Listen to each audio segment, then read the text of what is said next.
नमस्कार साथियों। वर्ष 2011 का भ्रष्टाचार विरोधी आंदोलन याद तो होगा आपको। आप सबको अगर याद नहीं आ रहा है तो हम बताते हैं। इस कुर्सी के अंदर कुछ ना कुछ समस्या है। जो इस कुर्सी के ऊपर बैठता है वही गड़बड़ हो जाता है। तो कहीं ऐसा तो नहीं कि इस आंदोलन से जब विकल्प निकलेगा और वो लोग जब कुर्सी पे जाके बैठेंगे, कहीं वो ना भ्रष्ट हो जाएं, कहीं वो ना गड़बड़ करने लगें। ये एक भारी चिंता है हम लोगों के मन में। ये वही अन्ना हजारे का आंदोलन है जिसके बाद आम आदमी पार्टी भ्रष्टाचार मिटाने के लिए सत्ता में आए, लेकिन सत्ता का विलासिता भोगने के बाद खुद ही भ्रष्टाचार में लिप्त हो गए। इनकी पार्टियां का कई नेता भ्रष्टाचार के आरोप में जेल जा चुके हैं। सीएम की गिरफ्तारी पहले ही हो चुकी है। मनीष सिसोदिया इस वक्त जेल में है। बात कर रहे हैं देश में फैले भ्रष्टाचार की, जिसने गरीबों का जीना दुभर कर दिया है। भारत में भ्रष्टाचार का पता देश के औपनिवेशिक अतीत से लगाया जा सकता है। 1858 में शुरू हुए ब्रिटिश राजकाल में एक आयुक्त द्वारा नियंत्रित प्रांतीय सरकारों वाले जिलों में देश को विभाजित करके भारतीय नागरिकों को राजनीतिक भागीदारी से बाहर रखा गया था। आधिकारिक गुप्त अधिनियम 1923 को लागू करके भ्रष्टाचार संस्कृति को संस्थागत बनाने में मदद की। अंग्रेजों ने बनाया था government of India rule, Hindustan के लोगों पर राज्य करने के लिए, शासन करने के लिए और बर्बाद करने के लिए। इस औपनिवेशिक अधिनियम ने किसी भी सार्वजनिक अधिकारी के लिए राज्य की जानकारी या रहस्यों का खुलासा करना अपराध बना दिया। यह अधिनियम स्वतंत्रता के बाद भ्रष्टाचार संस्कृति को बनाए रखने में अपनी अहम भूमिका निभा रहा है। अंग्रेजों का मकसद भारत को लूटना था। इसके लिए उसने दमनकारी कानून और रिश्वत का सहारा लिया। आज़ादी के बाद अंग्रेजों द्वारा बनाए हुए बहुत से कानून और व्यवस्था अपनाने के कारण भारत में अभी तक भ्रष्टाचार और नौकरशाही दिखता है। 800 करोड़ रुपए बरामद किए गए हैं। 1947 में भारत को स्वतंत्रता मिलने के बाद नए शासन ने घरेलू बाजारों को विकसित करने के उद्देश्य से भारी आर्थिक नियम लागू किए। उदाहरण के लिए 1951 उद्योग अधिनियम के तहत सभी नए औद्योगिक संचालन के लिए केंद्र सरकार से लाइसेंस प्राप्त करना आवश्यक था। नीति और विदेशी निवेश को सीमित कर दिया और प्रतिस्पर्धा को दबा दिया और रिश्वतखोरी व्यापार करने का अभिन्न अंग बन गई। अर्थव्यवस्था पर सरकार की अत्यधिक निगरानी के परिणाम स्वरूप 1991 तक की अवधि को लाइसेंस राज करार दिया गया था।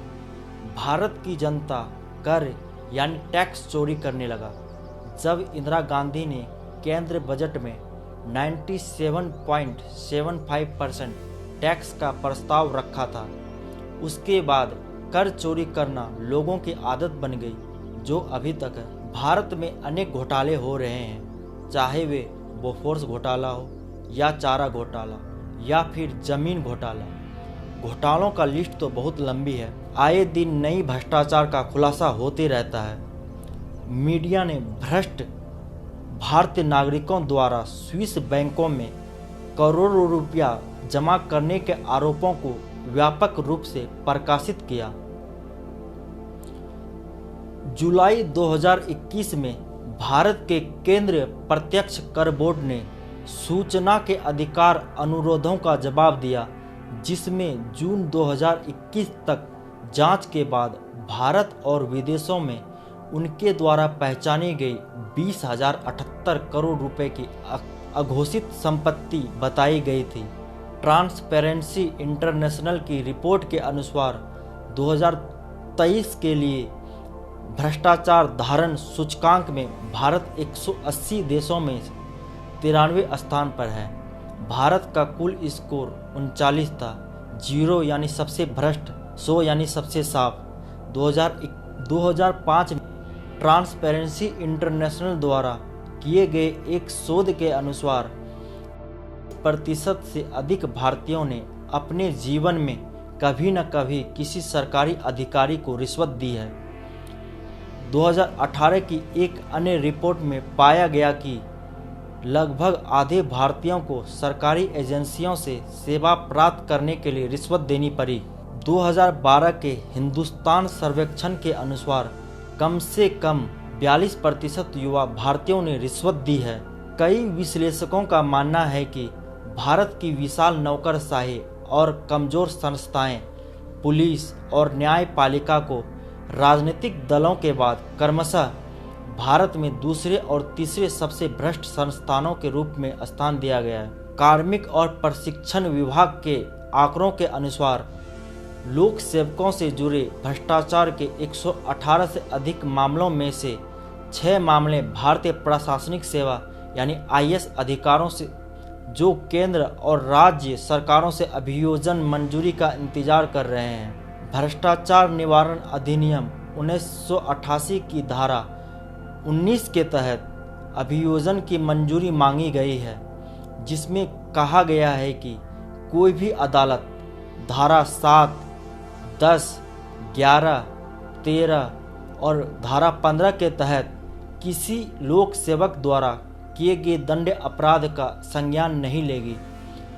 भारत में लोगों को मूलभूत सुविधाओं के लिए रिश्वत का सहारा लेना पड़ता है, जिसमें स्वास्थ्य, शिक्षा, न्याय और अन्य सुविधाएं शामिल हैं। हमारे स्वतंत्रता सेनानियों ने एक भ्रष्ट मुक्त भारत के जहां जनता का राज हो और सभी बराबर हो, लेकिन सत्ता पूंजीपतियों और कुछ विशेष व्यक्तियों और परिवारों के पास ही सीमित है। भारत में 2 ही चीज़ें मशहूर हैं, पहला इलेक्शन, दूसरा करप्शन। सत्ता पाने के लिए राजनीतिक दल भ्रष्टाचार का सहारा लेते हैं, जिससे समाज का नैतिक पतन होता है। सरकारी अधिकारियों और नेताओं के भ्रष्टाचार में लिप्त होने के कारण माफिया सार्वजनिक संपत्तियों पर कब्जा करके धन बटोरता है, जिससे जनता को कठिनाइयां और समाज में अपराध बढ़ता है। समाज में पुलिस का खराब प्रतिष्ठा और भ्रष्ट आचरण के कारण आज़ादी के बाद भी भारत में लोग पुलिस स्टेशन जाने से डरते हैं।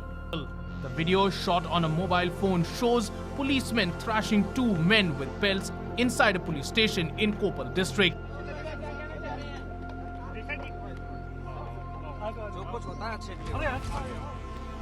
यहाँ तक कि भ्रष्ट अधिकारियों के खिलाफ शिकायत दर्ज कराने से भी डरते हैं। लोग पुलिस जांच की बारीकियों में फंसने और बदनामी के डर से पुलिस स्टेशन जाने से बचते हैं। भारत में सरकारी नौकरी और राजनीति एक किले की तरह है, जहां वे सुरक्षित महसूस करते हैं, जनता की सेवा करने के बजाय।